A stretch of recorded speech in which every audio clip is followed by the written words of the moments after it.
بسم اللہ الرحمن الرحیم۔ السلام علیکم۔ حضرت عمر بن خطاب کا انصاف۔ حضرت عمر بن خطاب کا عدل و انصاف۔ حضرت عمر بن خطاب رضی اللہ عنہ جو مسلمانوں کے دوسرے خلیفہ تھے، اپنے انصاف اور عدل کے لیے بہت مشہور تھے۔ ان کے دور خلافت میں اسلامی ریاست میں امن اور انصاف کا بول بالا تھا۔ حضرت عمر رضی اللہ عنہ نے ہر صورت انصاف کا قیام کیا اور لوگوں کے مسائل کو فوری حل کرنے کی کوشش کی۔ ان کے فیصلے ہمیشہ حق اور سچائی پر مبنی ہوتے تھے۔ حضرت عمر رضی اللہ عنہ اکثر راتوں کو مدینہ کی گلیوں میں گشت کرتے تاکہ لوگوں کے مسائل اور پریشانیوں کا اندازہ ہو سکے۔ وہ ہر حال میں لوگوں کی مدد کرنا چاہتے تھے۔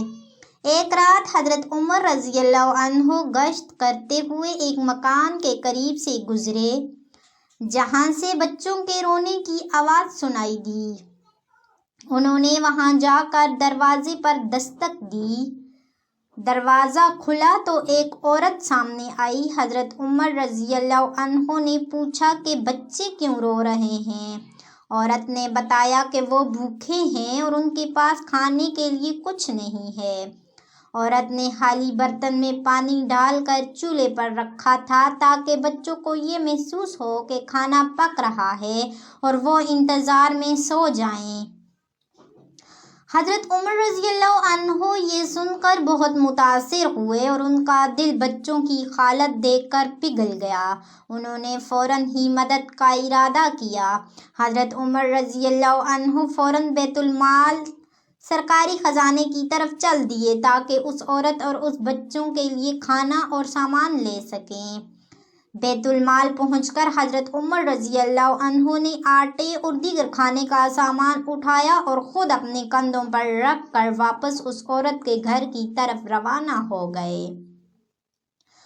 ان کے غلام نے کہا، میں یہ وزن اٹھا کر لے جاتا ہوں، مگر حضرت عمر رضی اللہ عنہ نے کہا کہ قیامت کے دن میرے گناہوں کا بوجھ تم نہیں اٹھا سکو گے۔ حضرت عمر رضی اللہ عنہ اس عورت کے گھر پہنچے اور خود اپنے ہاتھوں سے کھانا تیار کرنے لگے۔ انہوں نے چولہے کے پاس بیٹھ کر آگ جلائی اور کھانا پکایا۔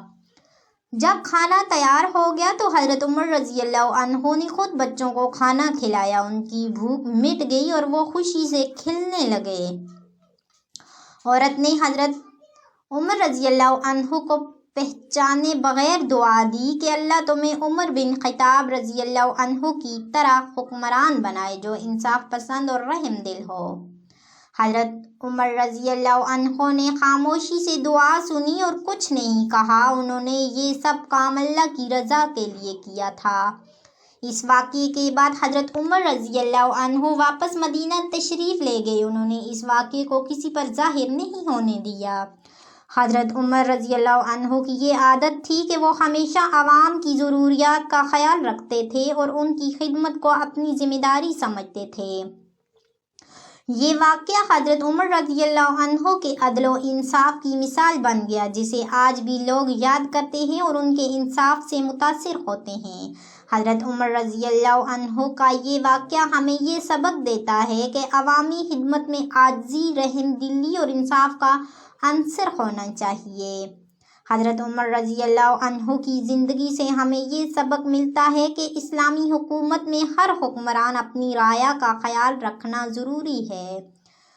حضرت عمر رضی اللہ عنہ کا یہ قول تھا کہ اگر فرات کے کنارے ایک کتا بھی بھوکا مر گیا تو عمر سے سوال ہوگا۔ یہی جذبہ ان کی حکومت کا خاصہ تھا۔